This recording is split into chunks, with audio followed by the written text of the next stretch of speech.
Hari Hara Rama Krishna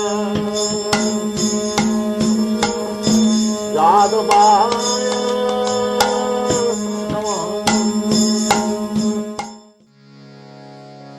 Yad yad vibhūtimat sattvam śrīmad ūrjitam evāvagaccha tad evāvagaccha tvam mama tejo ṁśa-sambhavam.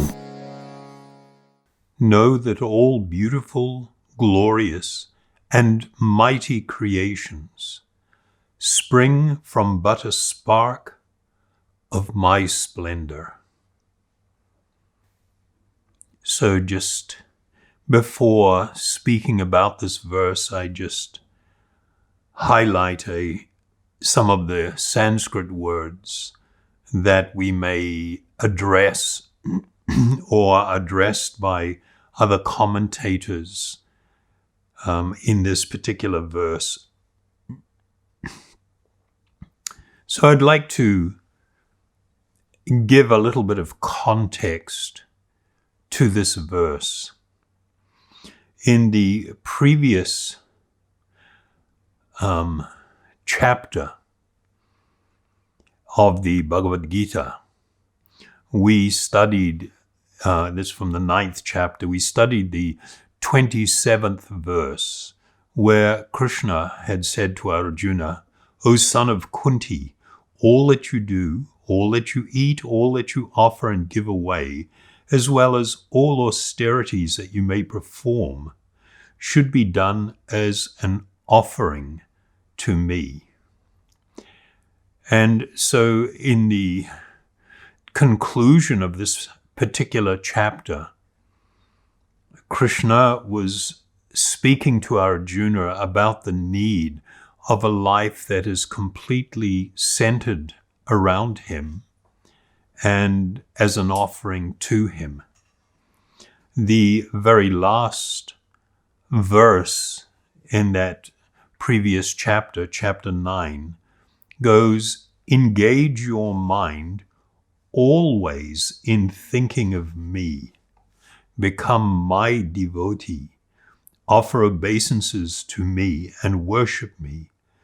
Being completely absorbed in me, surely you will come to me."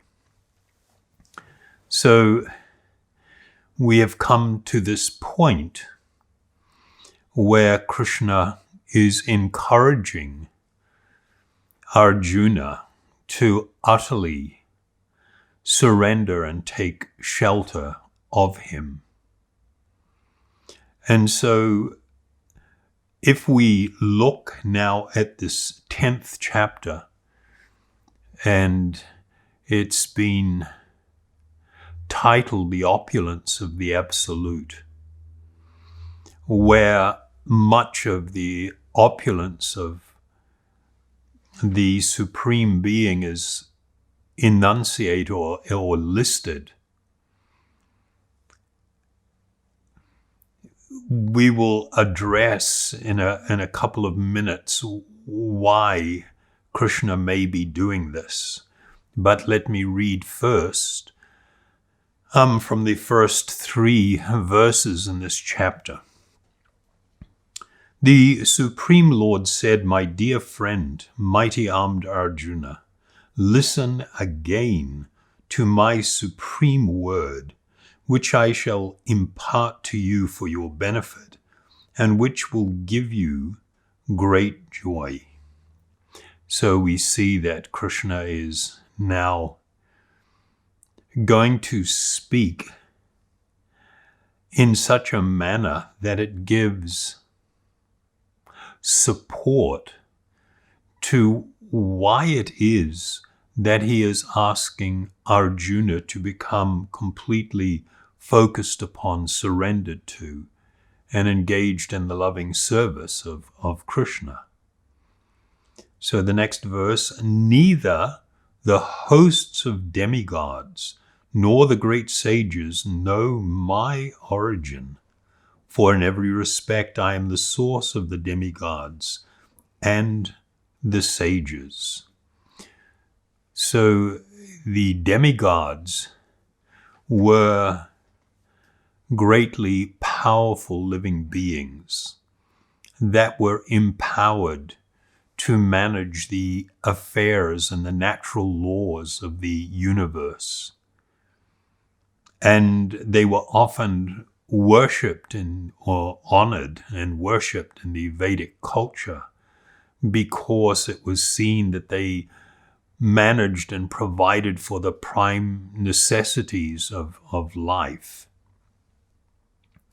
And while they were honored as greatly powerful beings, Krishna makes the point that all of the demigods and the sages, they did not know his actual origin. The next verse, he who knows me as the unborn, as the beginningless, as the supreme Lord of all the worlds, he only, undiluted among men, is freed from all sins. So Krishna had been speaking to Arjuna about the need for him to engage in what Arjuna considered were the ghastly act of warfare, even against his own family members. And he had been repeatedly assuring Arjuna that if he did this in a mood of devotion, he would not be held accountable karmically for these activities. And he has been stressing the need for Arjuna to become utterly focused upon and surrendered to him, and that it is in his interest. And so now the things that Krishna is speaking about should give some assurance to Arjuna that this is the right advice and this is the right thing to do. Even Arjuna was later to reveal to Krishna, after seeing in the next chapter the universal form of the Lord, the Virata Rupa, this massive cosmic manifestation, that Arjuna suddenly felt very afraid. He said, I've disrespected you. Sometimes I've made jokes of you. I've laid upon the same bed with you and treated you as a friend, not knowing your actual glory. And so here Krishna is actually beginning this process of describing just a small part of his magnificent opulence, so that Arjuna will take his direction and advice very seriously. Now reading on another two verses, verse 7 and 8 in the same chapter. He who knows in truth this glory and power of mine engages in unalloyed devotional service. Of this there is no doubt. I am the source of all spiritual. So just speaking to this for a moment,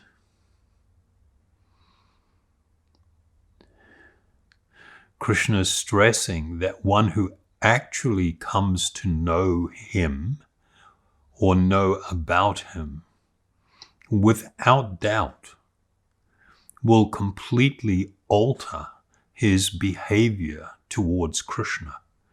He will engage in unalloyed, meaning not for any material motivation or reason, but out of pure love, that they would engage in this process of bhakti.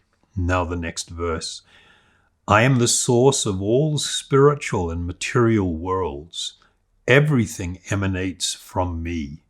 The wise who know this perfectly engage in my devotional service and worship me with all their hearts. So, these were verses that are leading up to this verse that we're just reading. And as I said, from, hearing these other verses, we can see where the direction that Krishna is steering Arjuna towards, the acceptance of him as the all-powerful personality of Godhead, and that out of natural spiritual affection, one should surrender to and serve in a mood of profound and ecstatic love the Supreme Lord. So in the last two verses which we had read and studied, we hear Krishna referencing to those who are constantly devoted and worship me with love, I give the understanding by which they can come to me.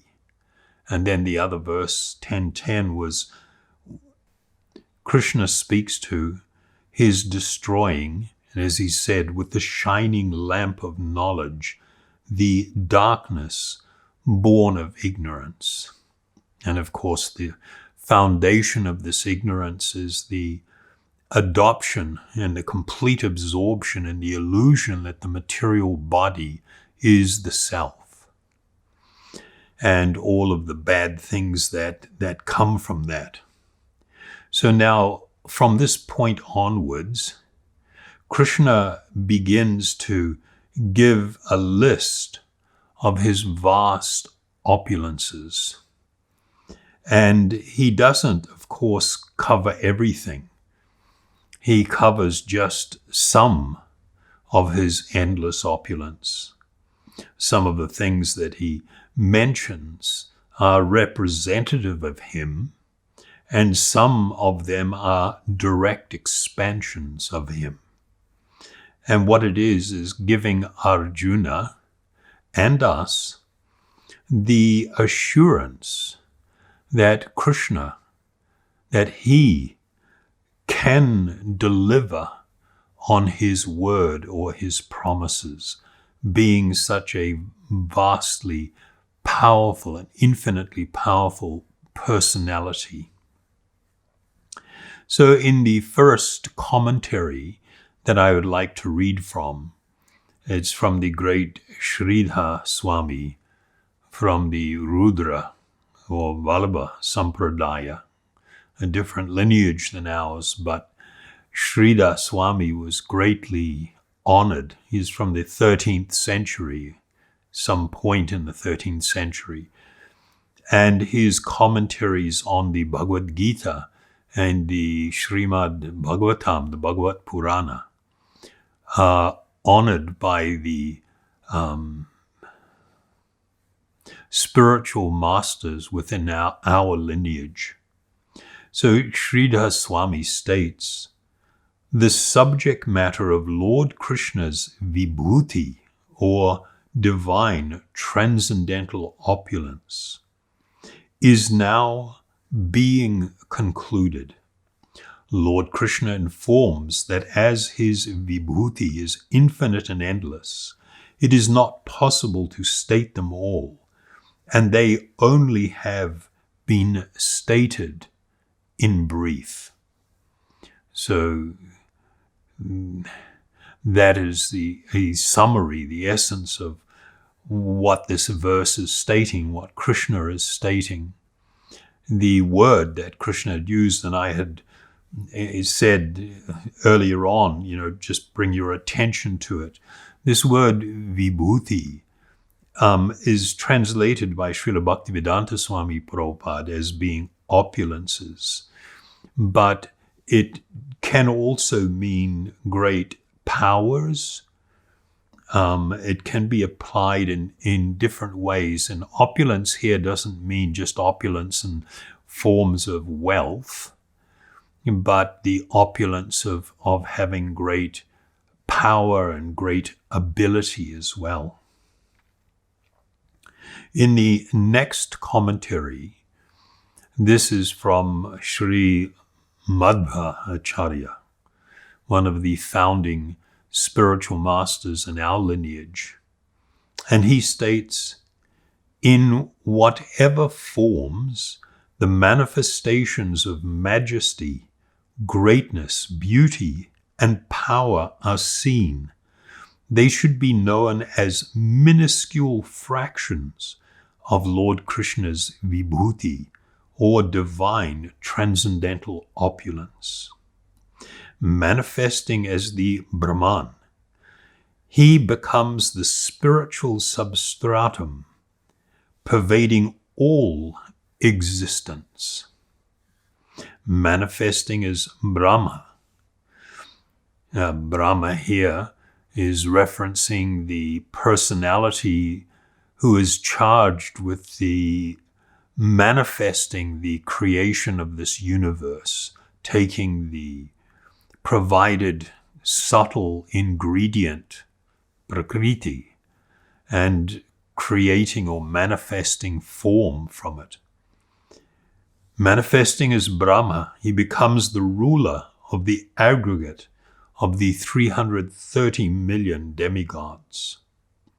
Having established as the predominant goal in the Samaveda, he is known as Sama, predominant in the Vedas. So the Vedas were divided into four. No, they existed as four and were recorded, written down for the first time by Srila Vyasadeva.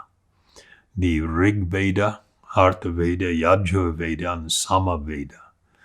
And the Samaveda is considered of great significance and importance. It is predominant. He is known as Sama, predominant in the Vedas. And thus, the principle of manifesting vibhūti is clear and apparent that the Supreme Lord, Krishna's avatars or incarnations and expansions, are different from his vibhūti and are also distinctly different from the demigods and all jiva or embodied beings. So just speaking to that point, the Vedas teach that we should see both as being one and yet a distinction between Krishna and everything that manifests from him. So the vibhūti, his opulences, including those which pervade the material world, should be understood as being different from his expansions or avatars or incarnations. And also they are distinct from both the demigods and the living beings within this world. And then, quoting from the Sri Isa Upanishad, the invocation mantra, Om Purnam Adhaya Purnam Idam Purnat Purnam Udhachyate Purnasya Purnam Adhaya Purnam evāvagaccha. In the translation, the Supreme Lord is perfect and complete. And because he is perfect and complete, all that emanates from him are perfectly complete. Whatever is produced from the complete is complete in itself. Because he is complete, even though unlimited, completeness emanates from him. He remains eternally complete. So this is a very profound spiritual idea that if we could come to actually appreciate, would be quite transformative for us. But what is happening is Krishna is describing how when one views any of his opulences, when we see something majestic or beautiful or glorious, within the material creation, one not only can, but should be reminded of Krishna. So I just have a note here. You'll see that in many traditional cultures, people have a tendency in this and I'll use the word primitive, not in a derogatory way, but in a more basic sort of life. People generally worship nature. They were able to perceive some higher, more absolute existence in great things. When they saw something that was very great, it made them think of a superior power. That's actually considered a very pious perspective, that you see something that is extraordinarily great and you immediately perceive that there is some superior power behind it. Whether it was a great mountain or a great river, or something that was the biggest or best or the most awe-inspiring of all in that particular category. So when they would look at such a thing, that they would feel something special, that it inspired, it invoked. I mean, people are still very much like this today. It would make them feel in some way the presence of God. And so these people would be worshiping God through nature. So we are not suggesting that nature is God, but the perspective that Krishna is offering, that by listening to this instruction, we can learn how to connect our lives to that which is divine, to that which is all-powerful, by the principle of either association or remembrance. Having read in this chapter all of the different things, amongst bodies of water, I am the ocean. He says that even he is the taste of water. Amongst great aquatics, he is represented by the shark. By animals of prey, he is represented by the lion. I mean, there's just like this long list of all these, of great immovable objects. He said, I am the Himalayas, this vast mountain range. And so what it does is instill within the spiritual aspirant the understanding that through the principle of association or by remembrance of these instructions, that when seeing something, I can feel intimately connected. I can remember Krishna and thereby remember his instructions. So in closing, I will just read once again the verse. Know that all beautiful, glorious, and mighty creations spring from but a spark of my splendor. Thank you very much. Hare Krishna, Krishna Krishna, Hare Hare, Hare Rama, Rama Rama, Hare Hare.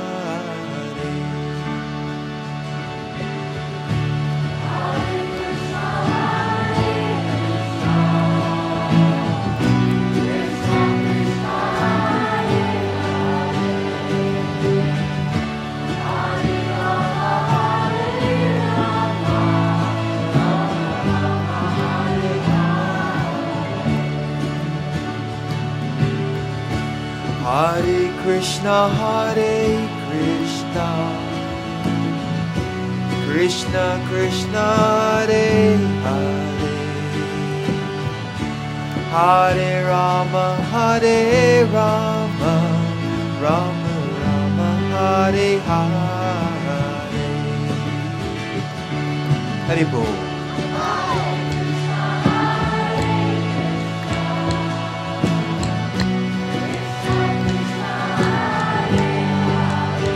Krishna.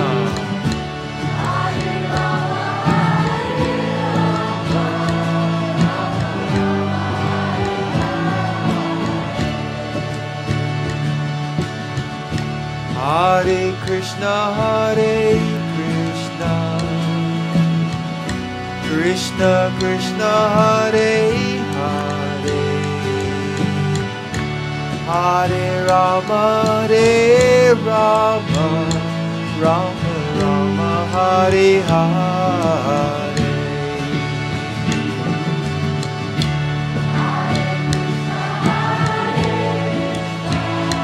Krishna.